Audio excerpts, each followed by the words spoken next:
That's crazy.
Hello, can you hear me? Hello, yeah. Yay! How are you today? I'm good. How are you? I'm doing okay. Making it through. It's only feels like 110 here in Nashville. I'm exaggerating just a little bit, but it is so hot and humid. I'm like, yeah, it's warm. I'm ready to go live in South Dakota, just in the summertime though. I might be in and out of the class today because actually my air conditioning is broken. So there's someone here fixing it, so I might need to like pop in and out to go help him. And Oh, that's totally fine. That's okay, totally fine. Yeah. I think it's actually, I'm recording, so if you need to pop in and out, I'll just send you a link to watch it, okay? okay, Okay, well, I had found a couple of really cool videos about Medea. It's this play, I feel like it's not talked about as much as some of the other Greek tragedies, even though it is like such a good, powerful story, with this woman at the forefront of everything. I mean, she's powerful and she's magical, which is how she's a little bit different than Antigone or Electra, because she actually is like this, people might call her a witch nowadays, but she actually does have like magical powers, which makes her kind of awesome, because I feel like that gives us like confidence in tapping into who we are as people and really finding those key traits about who we are and using them. So Medea, yeah, she's pretty awesome. But there are these kids, teenagers. I say kids. There are these teenagers who did this video, and we're gonna take a watch of it. And then there's another video that we're gonna watch that I had mentioned during the last class. That was a summary of this guy using like little Playmobil Lego figure kind of things. But he does such a good job with it. I did mention that he might use some language, so I'm just prefacing that, yeah, he does in most everything that he's done, just kind of how he is.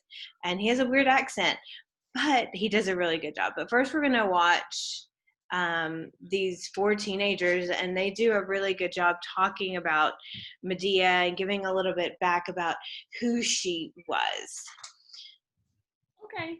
Okay. Let's see. Share. Okay, here we go. Yeah, that's horrible. That was horrible. Say! Why would you say Medea? Why did you read?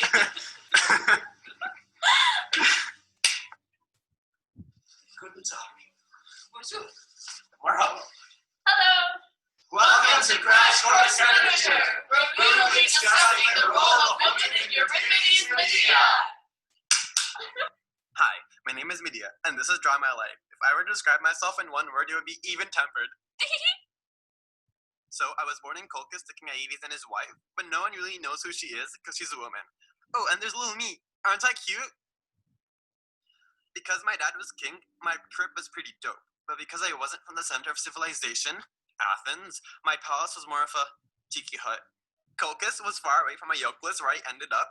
They're pretty far away from each other, but it doesn't matter, because if you're from anywhere but Greece, you're pretty much barbaric. Like, oh my god.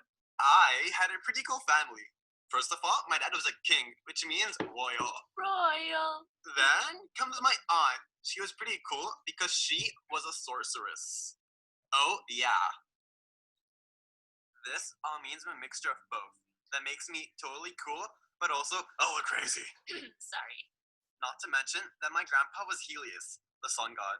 Yeah, that's right. Not only was I cool and crazy, I was also real powerful. That's a deadly combination. So I learned all about sorcery and potions. Let's just say I didn't have many friends growing up, and that's probably why I struggled socially as a grown-up.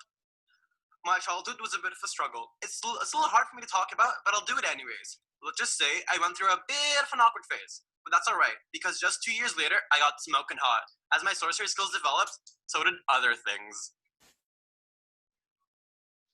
One magical day on the shore, working on some potions, the usual, until a ship arrived. And on that ship was a smoking hot babe.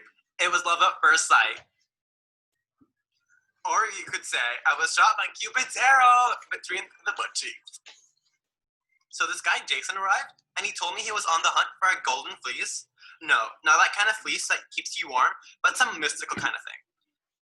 As I told him I'd help him in his quest to find the golden fleece, we fell in love. I was madly in love.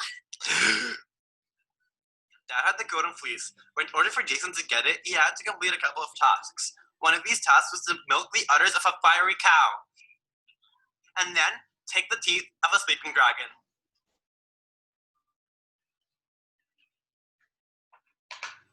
And after he did it, Daddy said no. But I don't take no easily, so I had a temper tantrum.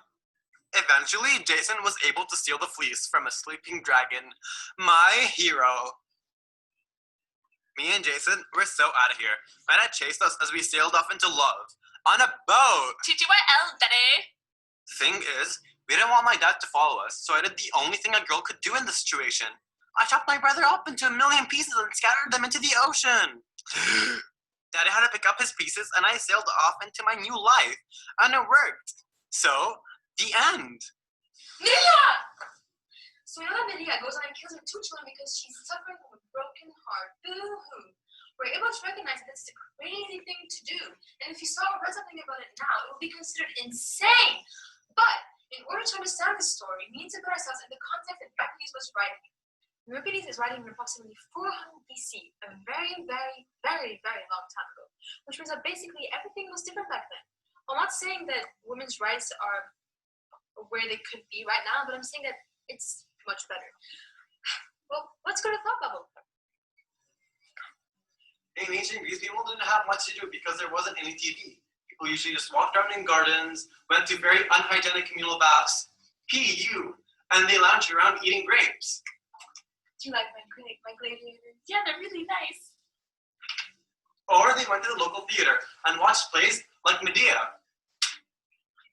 Not only that, but women's place in society is also different. Their true place in life is the kitchen. Safe, I told you not to put that. Just kidding. But they were meant to stay home and take care of the children, the house, and the family. They were couch potatoes that were nice to look at. That would be a luxury now, because really all anyone ever wants to do is stay home nowadays. Women were also pretty strict legal-wise. Women didn't have the right to inherit property or serve on a jury. This means that Medea didn't really have the opportunity to battle it out with Jason on an episode of Jerry Springer. Because of all these restrictions, Medea's means of appropriately seeking justice against Jason were very limited. Another thing to try to understand is that Euripides wrote the play from the center of civilization of the time, which was Greece. So this means foreigners were considered barbarians, because travel was so uncommon and people pretty much grew up in the place that they were raised. So the fact that Medea was a woman, and she was a foreigner who traveled from a faraway barbaric land to the center of civilization, made her an outsider and limited her rights even more. So it can be debated the extent to which Medea's violent acts can be justified, whether or not they were totally crazy.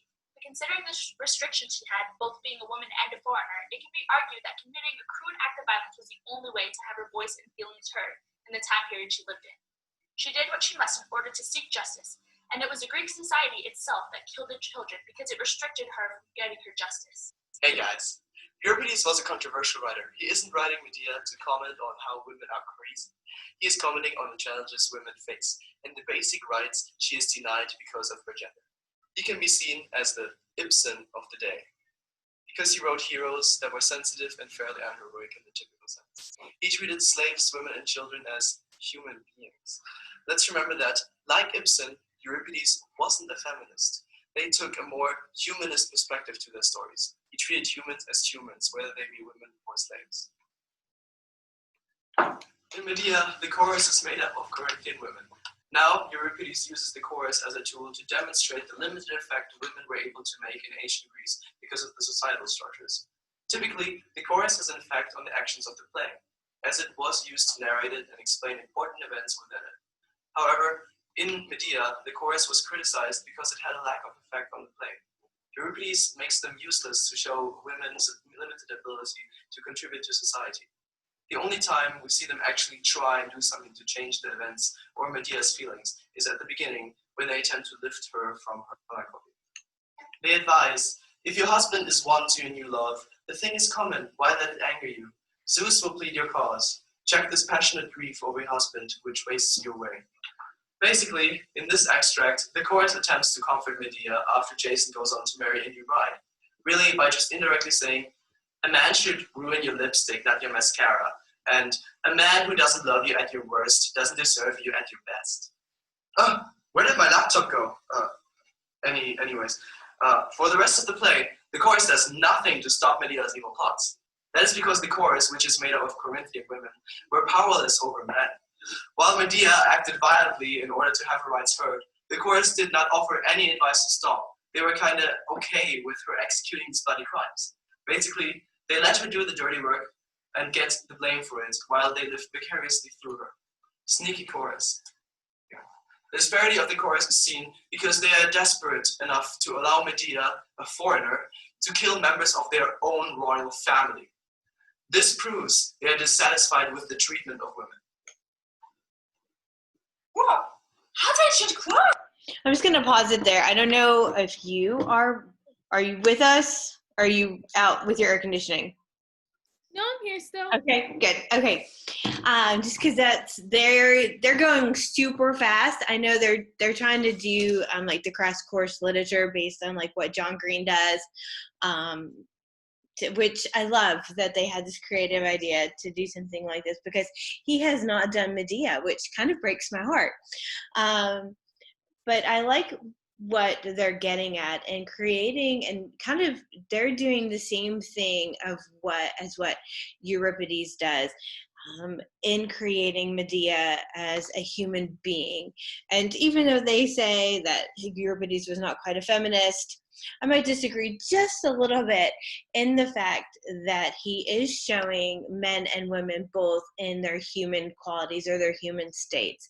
He's showing Jason, being a man, as somebody who makes poor choices, and he's showing the pain that a woman would go through and then the choices that she might make going through that pain. So he is creating, not that he's showing Medea in this glorious light, because it's not, but he's choosing to show the choices that a man made and how it affected a woman. So it's showing both as equals in this, because they both make poor choices, which puts them on the same playing field. But he uses that in such a way to show us that when we don't have basic human rights, the lengths that we might go through. And I feel like this is such a, even though the chorus doesn't have a lot to do with, definitely not the conscience or the play being, hey Medea, maybe you shouldn't do this. Medea, you probably shouldn't kill your kids. Hey Medea, yeah, you might want to think this through a little bit. Yeah, no. Which they could have easily done. Like we saw the chorus in Electra really creating or giving us a different light to Electra and a different light to her mother. So they were very useful in that capacity. Here, it's, critics might say from a literary standpoint, or maybe literary is not the right word, but more from the story point, that they're useless, as they say. The only thing that they do is at the beginning is, don't cry over a dude. Come on, there's so many fish in the sea. If you really, if you're really upset, go before Zeus, and Zeus is going to take care of you. I mean, Zeus should take care of her. I mean, her grandfather was the sun god. So, of course, Zeus should take care of her. I mean, she's not just like human royalty. She's Greek royalty. She's, god royalty. And, but they're useful in the fact that it shows how women can stick together. If women were to stick together, the power that they can create. When you got somebody's back, how confident that they feel. And I believe if this had been me, if I had been Medea, not that I would do the crazy things that she did, but she probably wouldn't have done it if the chorus hadn't been there.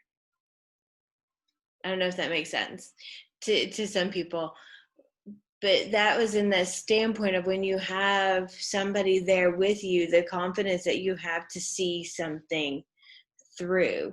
And so then a question that we might have, was justice served through this? And did she get her justice? did she get what she felt like she needed to? But then also, was justice served for her? She does something pretty terrible and gets away with it. So what can that, in essence, say about women's rights there? Would men just, be like, oh, it's just a woman, we're just going to leave her alone because she's pretty to look at and we really don't need her to do anything else? The ending is, I don't know if the ending gives us a clear picture on what Greek society thought about women from that standpoint. We're going to finish up the last minute and a half of these guys. That's so cool. Anyway, the only thing the chorus argues is that it is unnatural to kill one's own children. But Medea goes against her maternal duties because she's so stubborn. Even though they warn her about killing her kids, they kind of just let it happen. They say what they think is supposed to be said, but don't exactly go out of their way to save the children's lives. When the time comes for Medea to do the deed, the chorus says, quote, "Ah! Do you hear? The children are calling for help! Oh, curse, miserable woman! Help! Help! Mother! Don't let me go! Don't kill us! Mother! Shall we go in? I'm sure we want to save the children's lives! Help! Help! For God's sake! She's killing us! She's killing us with her sword! Oh, miserable woman, to destroy your own increase, mount the tables of your body!" In this interesting passage, Medea is gone to kill her children, and the chorus is clearly not doing anything about it. This further reflects how the chorus is pretty much useless, actually, because they're basically pretending to do their job of being a chorus and influence the characters' decisions, but don't push anything because they want to see Medea commit the crime that chose to stand against women's choices. If only Apollo, prince of the lyric, had put in our hearts the invention of music and songs for the lyre, wouldn't I then have raised up a feminine paean to answer the epic of men? The chorus is pointing out that their culture's depictions of women have been created by men. This idea that their entire culture is male-centered wouldn't pop up again until the 20th century. Medea was in many ways ahead of its time. We're looking for... So they bring up the point that what Euripides did here in 400 BC, so 2,400 years ago, wasn't even brought up until the 20th century. So we didn't see anything similar to this until the 1900s. I think we see bits and pieces of this idea of women being treated equally. I think we see bits and pieces of it as women having more value than just to cook and clean. There's bits and pieces of it, even in the fact that we have women writers, like The Vindication of Women's Rights by Mary Wollstonecraft, and then you have Mary Shelley writing Frankenstein. So you have women stepping out in ways and writing something from a new perspective. When we think about Mary Shelley, a woman writing from a man's perspective, that's big time. That because, well, what does a woman know about a man? Well, she's really saying a human being should simply know about human beings and how we might behave in a situation. And we can look at these women in the stories in these Greek tragedies. If we were to compare all of them again, as we did in last class, I think a big question could be answered as, do these women have maternal instincts?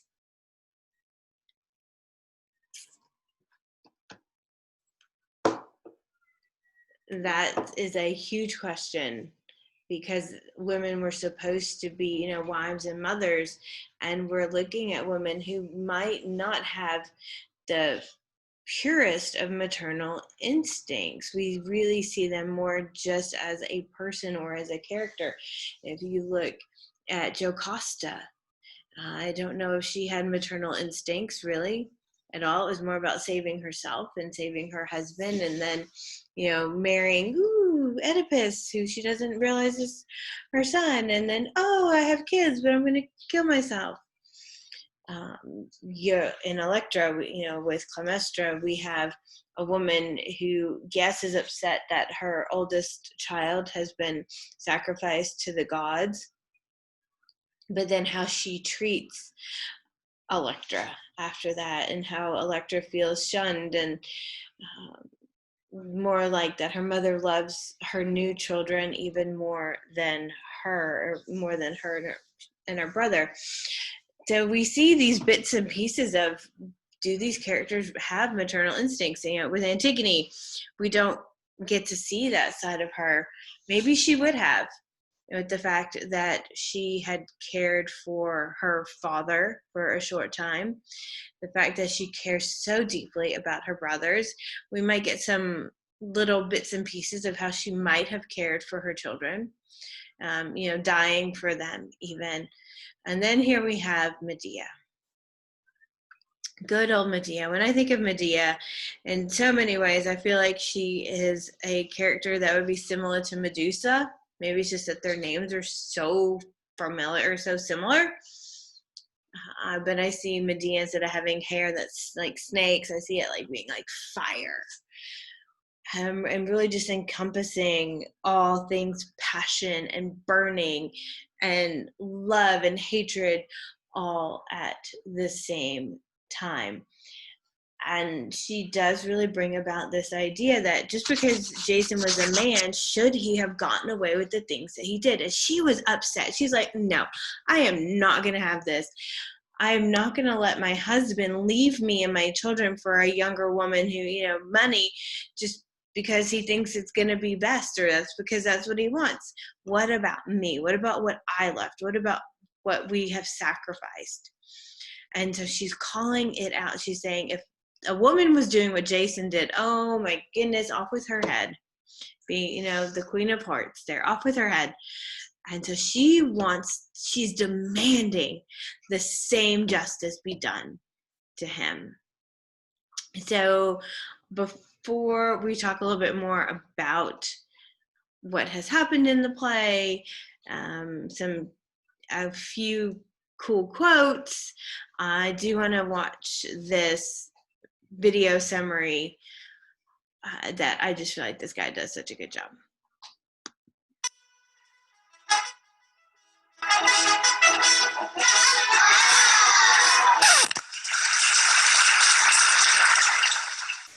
Charity, dears, and welcome to Medea by Euripides. What happened so far? Young Jason has a dispute with his half-uncle Peleus. I've got a shoe here and I'm going to use it if you don't give up the throne of Iolcus immediately, because it belongs to my dad, and so to me. Okay, boy, I'm going quietly, just do me a favor and fetch back the golden fleece from Colchis. Deal! And at once he jumps aboard Argo, that's his ship, and sails to the eastern shore of the Black Sea. Here we see that it's actually HMS Argo, where he meets King Aietes and goes, hello, Mr. King, sir, I'd like to have the golden ram fleece back, please, at once, if it's no trouble. Okay, but only if you defeat the dragon that guards it, then sow the dragon's teeth with fire-breathing oxen and kill the warriors that will spring up immediately from the seed. And Jason goes, but the king's daughter named Medea winks at him and goes, come on, let's do this together. And with her help, he succeeds in killing the dragon, and Aietes goes, no, you destroyed my dragon, I'll never give you the golden fleece. But now, Jason simply steals it with Medea's help, and they flee together, but are followed and chased by Medea's brother. And she goes, brother, and he replies, oh, Medea, and she goes, chuck, and kills her own brother. And when they're back in Iolcus, she approaches King Peleus' daughters and goes, I've got this fantastic anti-age herbal pack for your father. Simply chop up the herbs. No, your father, but don't worry, it's going to be fine. And they go, wow, and he goes, I don't want this, but they simply grab him and chop him up. Unfortunately, however, he doesn't really survive the procedure, so Jason goes, was that really necessary? Okay, I'm revenged on Peleus now, but we can't stay here because the rest of the family will want revenge on us now. So they pack up and make their way to Corinth, where they live now, 2 children and many corpses later.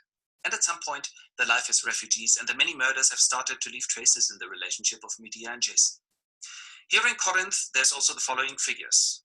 Creon, king of Corinth, not to be confused with the king of Thebes of the same name. No, that's a joke. Creon simply means ruler in ancient Greek. Then there's Aegeus. I only have a very brief cameo appearance. I'm the king of Athens, by the way. Then there is Medea's nurse, appearing briefly at the beginning, the tutor of the boys, a messenger, and last but not least, the chorus of the women of Corinth, which was performed by male actors in antiquity, as indeed all characters. No, I want to be on stage too. Shut up. The play starts with the nurse hanging around in front of the palace where she meets the tutor. who takes the boys home after school. Have you seen Medea? Well, she's in bed crying her eyes out because Jason has started dating the king's daughter and wants to marry her. And he goes, oh no, gods, she'll cry even more because she's supposed to be deported. What? The fucker. And Medea's cries and howls are heard from the palace, and the chorus goes, I wish he'd stop being so upset only because a guy has another girl. That's life, isn't it? And Medea, I'm gonna kill him. And they go, why don't you come out, will you? So she comes on stage and goes, okay, so here I am. I'm a refugee and I have to integrate. I know, but let's be honest. All men are pigs. If a woman were to do that, just split up in order to get a new guy, there's always double standards for us and them, but I've had enough now. When Creon, the king, enters and goes, Medea, you and your children are to be deported immediately on suspicion of terrorism. No, when? That's effective, as far as I know, at once. Oh no, but I'm not your enemy, only Jason's. Yeah, but still. Please, just one more day. And he goes, oh, I'm going to regret this afterwards. Very well, one more day. And she goes, yes, that was a mistake, Mr. King. I'm going to kill them all, daddy, daughter, dog. Jason, Hecate, where did I leave my poison? And the chorus goes, no, this is going too far. When Jason comes. Medea. Jason, you know what your problem is, Medea? Your temper. You have no emotional control whatsoever, which is why they have to deport you now. And she replies, you liar! It was only with me that you could defeat the dragon. Because of you, I left everything, killed my brother and old Peleus only for you. There's a warning on every pack of cigarettes, but it should be on the foreheads of men. You are stark raving mad. I didn't hook up the king's daughter because I fancy her, but only for you and the children. We're strangers here, no job, always in danger. I wanted to marry her, so you are secure and fed, but there is no way to satisfy you. Oh, really? And why didn't you tell me before then? Because I knew how you'd react. Fuck off, you dick. And she chucks him out. The chorus goes, crazy old thing called love. And she goes, sniff. When Aegeus, king of Athens, enters, it goes, Medea? Aegeus! Oops! Oh, I'm so sorry. What are you doing here? Oh, I've got this appointment with the oracle because we have trouble getting pregnant. Really? I could help you there. I'm banished. No. Yes, can you offer me refuge? Of course. Could I have written confirmation of that? Well, I'll swear by all the gods. And she goes, yes, I have a backup plan now. So at this point, Medea tells the audience exactly what she's going to do next, which we skip now. Then the chorus goes, don't do it. And she goes, yes, I will. Jason? Jason comes out once more, and Medea prostrates herself and goes, I was wrong and you were right. I am so sorry for what I said, and yes, I overreacted. Can't the children at least stay here? Here they are, little boys. I'll send them with a dress as present to your new bride, so it's actually a bride's dress. Haha, how do you like that? And she'll get some jewelry of mine as added value, a diadem. But you don't have to give her anything. But I want to. So this is what happens. The children take the present to the new bride, and the chorus goes, oh no. Then the tutor enters again with the children and goes, good news, Medea, the kids are not going to be deported. And she goes, oh no. But that's good news, isn't it? And she goes, okay, kiddies, it's your turn now. Off you hop. And she leads them into the house, and the chorus goes, oh no, better no children at all in that case. Then the messenger enters and calls, Medea? Yeah, quick, I'm a bit busy right now. Right, well, the king's daughter has been poisoned by the dress you sent her and burnt to death from the diadem, and her father as well. He got somehow stuck to it. Both of them are dead. I'd evaporate soon if I were you. Thanks. So she goes back into the house, and the shouting of the children is heard. Help! And the chorus goes, oh no, but they don't budge an inch. Then Jason comes and shouts, where is she? To which Medea replies, look up. And the chorus goes, ah! And she flies in, with a chariot pulled by dragons, the corpses of her children lying in the chariot. And Jason goes, no! To which Medea replies, yes, it's all your fault. You should have thought about it before. And this, dear congregation, was Medea by Euripides.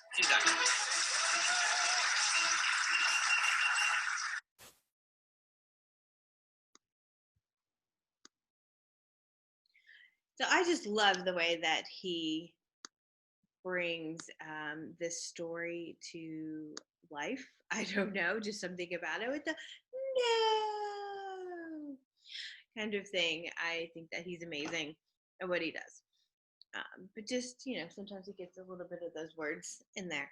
But he does bring up some with the ideas of that Jason and Medea did have this past together that included some not nice things, and we think about, oh, well, maybe that would have brought them together, but it really doesn't. And he does bring up the point of her temper, and that she is a refuge. She's a refugee.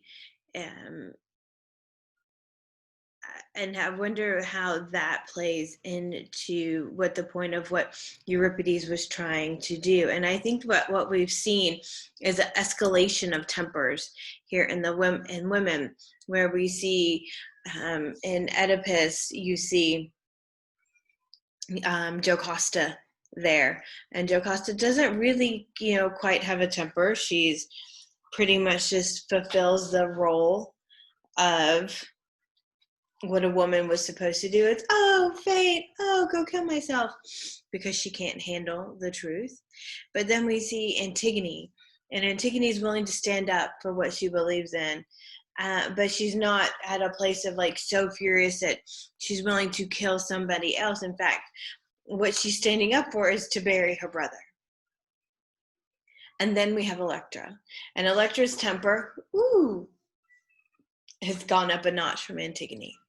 And Electra is like, oh, mother, you killed my father, and you married this dude, and you had kids, and you really don't love me anymore, and how dare you kill our father? He had to sacrifice my older sister because we were at war. We had to. And then we get to Medea, who is just outright crazy. And everything that she does. She became crazy in love and did whatever she had to do for Jason. And then she became crazy with envy and suffering and pain. But still, all that is passion. And if we look at the women in these plays, we see that there's this passion in all of them. They're passionate about something. And that is a really cool trait when we think about it. When we don't have men in these plays that are shown as passionate, shown as having a different kind of purpose. This really shows women in a way that, be careful, they're going to go after what they want. So it's almost like a warning for men. So when we think about Medea, not Medea like Tyler Perry. I was having a conversation with my brother the other day, and he's like, oh, so what are you reading? What are you teaching? And I was telling him, he's like, Tyler Perry has a book? I'm like, no. So I'm like, hand him a copy and be like, you need to read this. And then come back and tell me.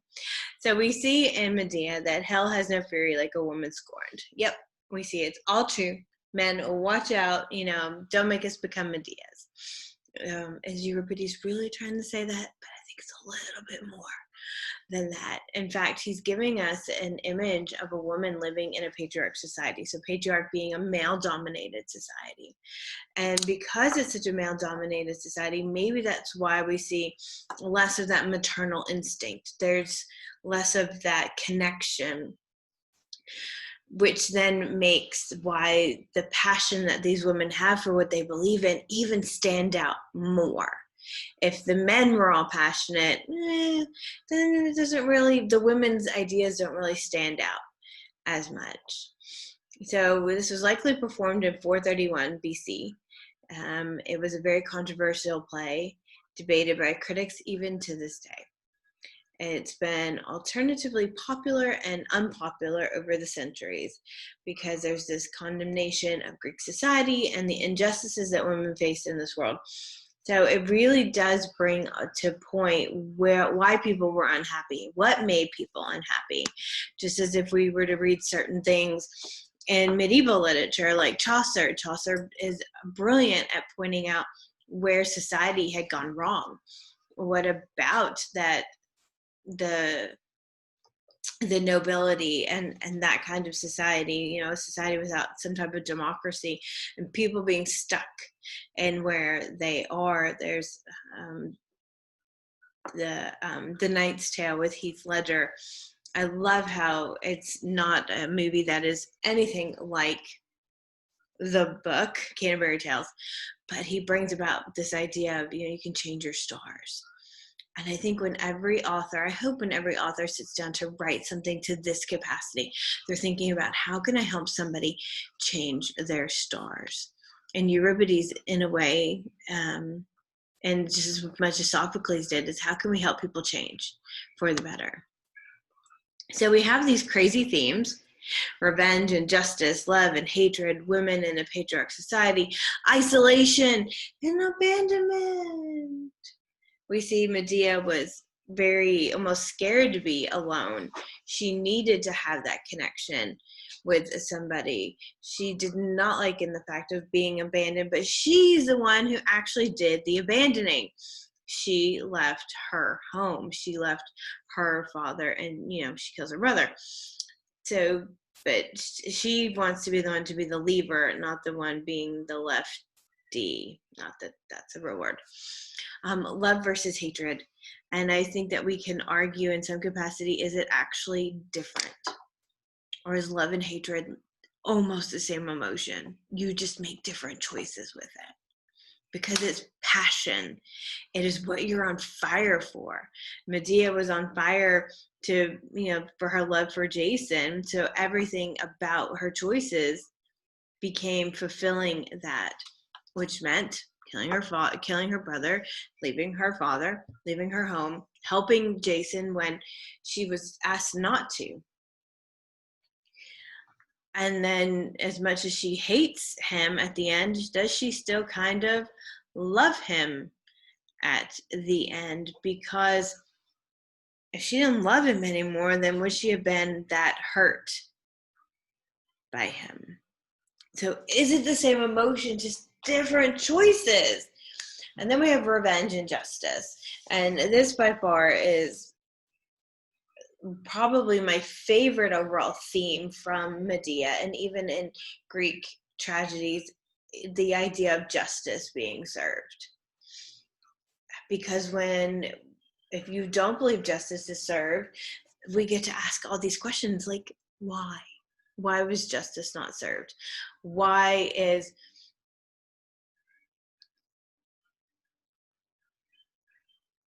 Let's see the way I wanted to ask that. What else could have happened for justice to be served? Why, or what actions did the characters take that deserved justice, or deserved for justice to be served? Why would a character feel the need for revenge? And this is where we get into what was acceptable in Greek society, what people did, actions that they took.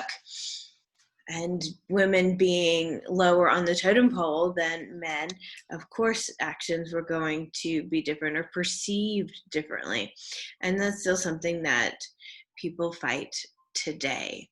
So is justice being served? In Medea, I don't know if we could say justice has been served.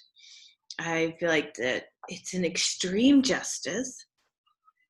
I don't think that she needed to kill her children. I think she could have just taken her children and flown away on her magic dragon, and ta-da, you're left all alone. I just killed your soon-to-be bride. So then Jason would have been isolated. He would have been the one to be abandoned.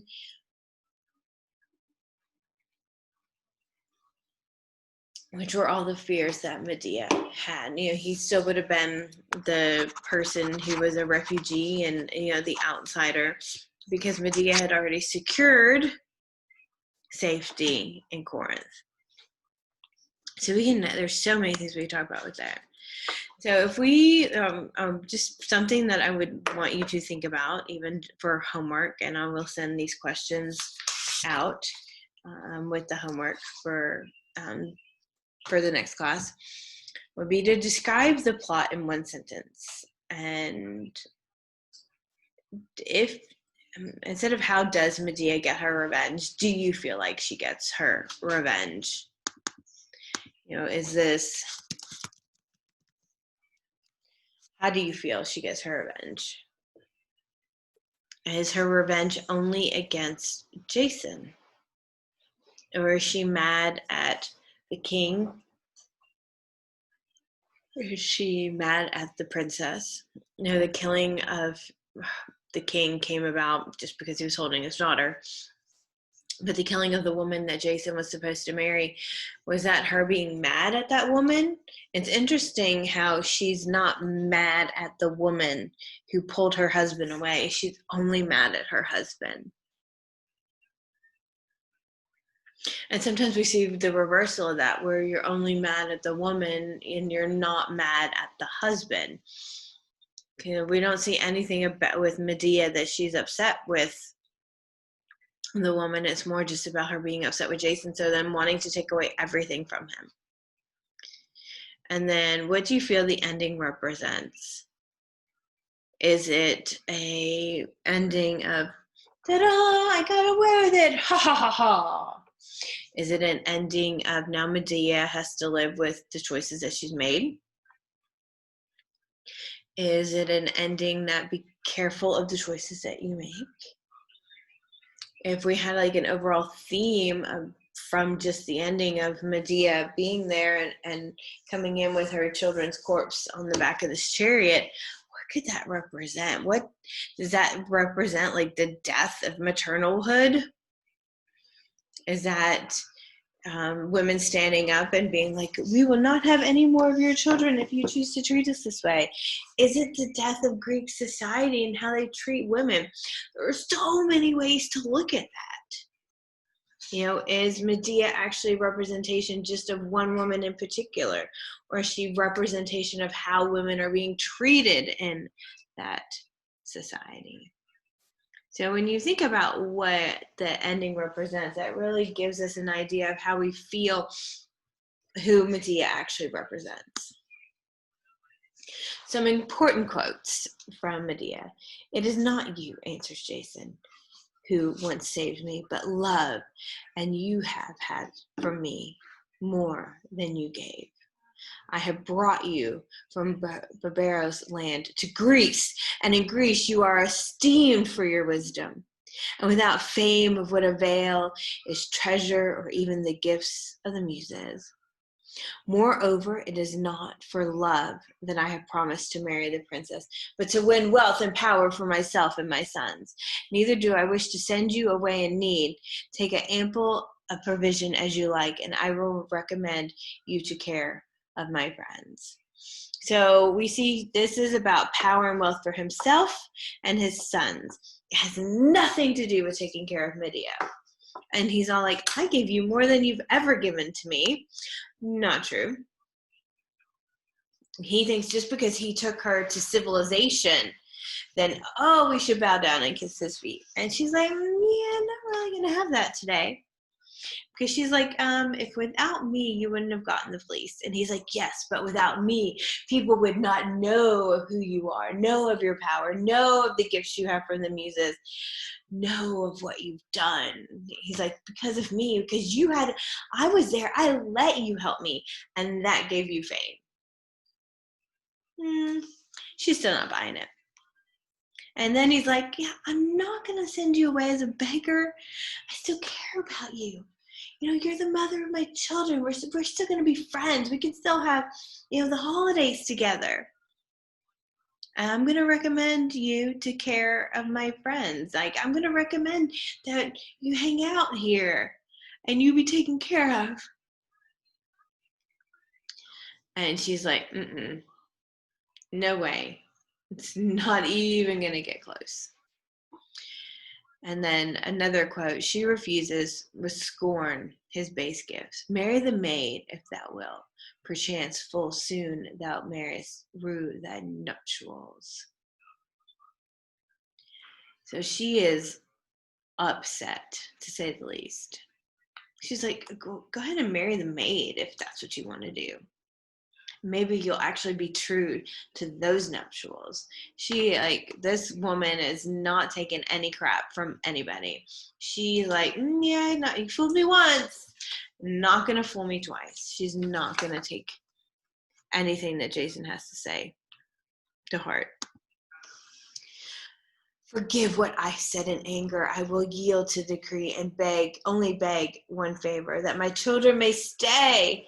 They shall take to the princess a costly robe and a golden crown and pray for her protection. So now she's like, oh, woe is me, what I've said in anger, please forgive me. I'm going to give your new wife some gifts and send in the children to go say hi to their new mommy. Yeah. Jason is stupid for not even realizing that there's been this shift of Medea. For her first, it's like, no, I hate you. I'm never going to believe anything you say again. And it's like, oh, I'm so sorry. I totally made a mistake. And I think we see these, when we read these lines, to watch them, the way Euripides wrote them, is for there not to be any kind of scene change. For it just to be one stage. And all of these things happen. And then there are these things that happen off stage that we hear about. And I think by keeping it on one stage without any kind of stage changing, we're really just seeing one side of a story. We don't get to see what's actually happening when Medea kills her children. We just hear what's happening from off stage. And if we were to see what was happening, not that the Greeks were going to show anything so grotesque, but maybe even just to see Medea's face in this. Was it like stained with tears of sorrow and misery? Was she upset, or was she just cold-hearted? And did she make any faces at all? And so by having just this one perspective, that might make the audience a bit angry, that we're not seeing that there's all this stuff happening off stage, that we're not really getting to see anything. But in reality, the life is being told from one perspective. You know, the Greeks here are only telling the story from a man's perspective, instead of telling life from both the sides. Alas, the bride died in horrible agony, for no sooner had she put on Medea's gifts than a devouring poison consumed her limbs with fire. And his endeavor to save his daughter, the old father, died too. I feel bad for the dad, in a way. I mean, even though I'm hoping most dads would be like, hey, daughter, you probably shouldn't go after somebody else's husband. That's not cool. But he, loved his daughter so much, he wanted to save her, and thus kind of gets caught up with the flames as well. And I think that shows a little bit about passion and tragedy, is that you easily get sucked into the people around you of what's happening with them. And that's what happens to the dad. And we think about, should Jason have trusted Medea, knowing that she had powers, these magical powers, with any kind of gift for his new bride? I think that shows us a little bit about maybe the brain of a man. Or Euripides is trying to bring this out, like the idea of the Medea here is so smart. She thought everything through. She has a place to go. She convinced the king, hey, let me stay. Creon's like, cool, stay another day. Yeah, we got it. And then we have the king of Corinth who's like, yeah, sure, you can come have refuge with me. She's planned all this out. And Jason is like, dun, dun, dun, dun, dun, dun, dun. Kind of walking down the road. Maybe just kind of like how Wile E. Coyote might think that he might actually get the Roadrunner one day. Kind of just bopping down, got his earbuds in, just dancing away to something and not even paying attention. So we're seeing this different side of things, a different perspective, things that are not necessarily shown on stage. So Euripides is bringing about ideas that were not shown in Greek society at that time. And he's hoping that he's not going to burn in flames. He's really looking to spark some type of passion here in the people who are watching or reading. I do not leave my children's bodies with thee. I take them with me, that I may bury them in Herod's precinct. And for thee, who didst me all that evil, I prophesize an evil doom. So she doesn't even let Jason have the option to bury his children. She really is making him alone. No new wife, no old wife, no new father-in-law, no kids. Pretty much the servants, have turned against him. And here he is in a foreign land, all by himself. So if we think about if the justice that needed to be served was Medea getting back at Jason for his poor choices, then we might say, yes, justice was served. She did what she set out to do. Were her choices perfect in this? I would say no. I don't see why she had to kill her children. I don't know. For me, that's taking it a step overboard. I understand that she felt like she could not leave with them because she had no rights. And here he is getting married to this new woman, and the new wife, the princess, would have had all the rights to her children, and she would have been left with nothing. So I understand the idea of wanting to take care of your children, or the idea of you can't live without your children like that, or the idea of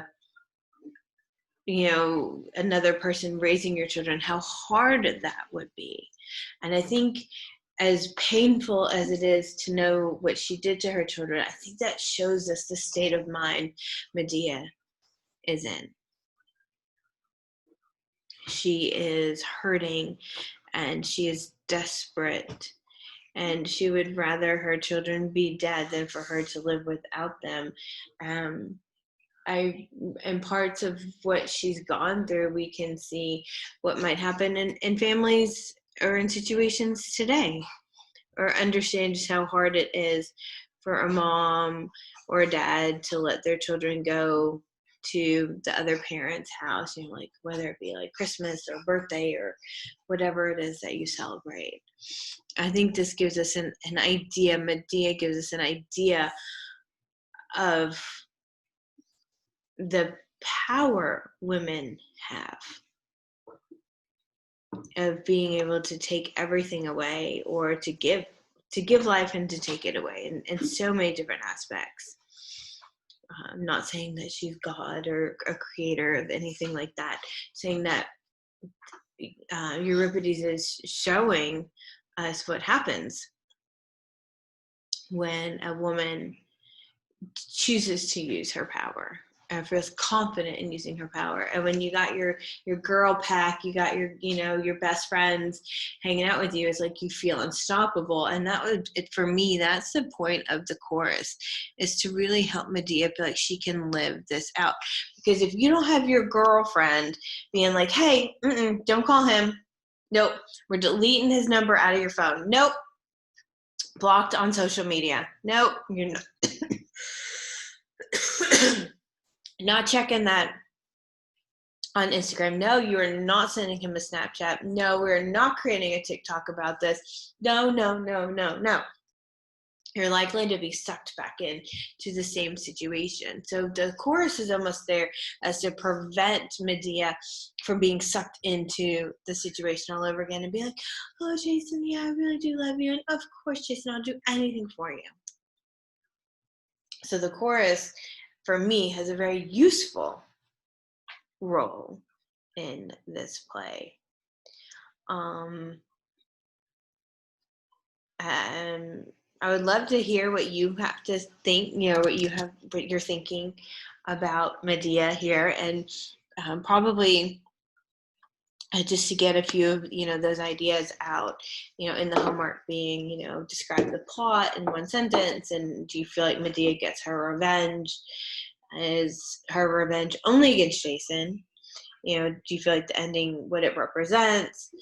and then to create either a poem or art project, or reenact a scene. Anything that has to do with Medea here.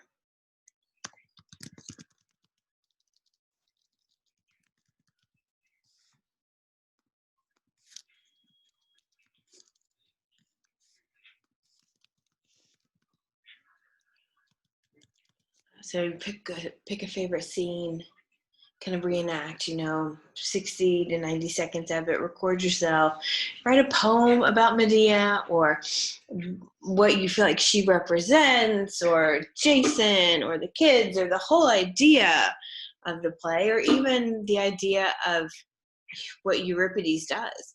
Or you can create some kind of art project. So color something, create something abstract. Whatever it is, what you could create, like an art project of where you feel Medea's passion, is, or what justice looks like for Medea. So anything along those lines. So art project, poem, reenact the scene, and then we're going to start reading the Bakai, and I'm going to send you the lines to read for that.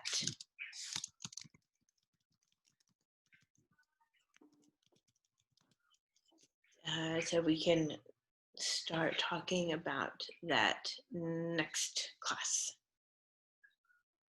So that is what I have for today. I know I talked a whole lot, and I'm so sorry. Medea is just one of the, Greek tragedy is just one of those things for me that I could talk all day about. So I hope that makes sense. I will send this to you. And then I will see you on Monday. Are you still? Okay, I will also send you the link to go back and watch. Okay, thank you. Sorry, I just walked in right now. Okay. Okay, I'm going to send you the link to go back and listen to all my craziness for today. My rants, I guess. Okay. Okay. Have a good day. Hope your air conditioner gets fixed. Thank you. You're welcome. Bye. Bye.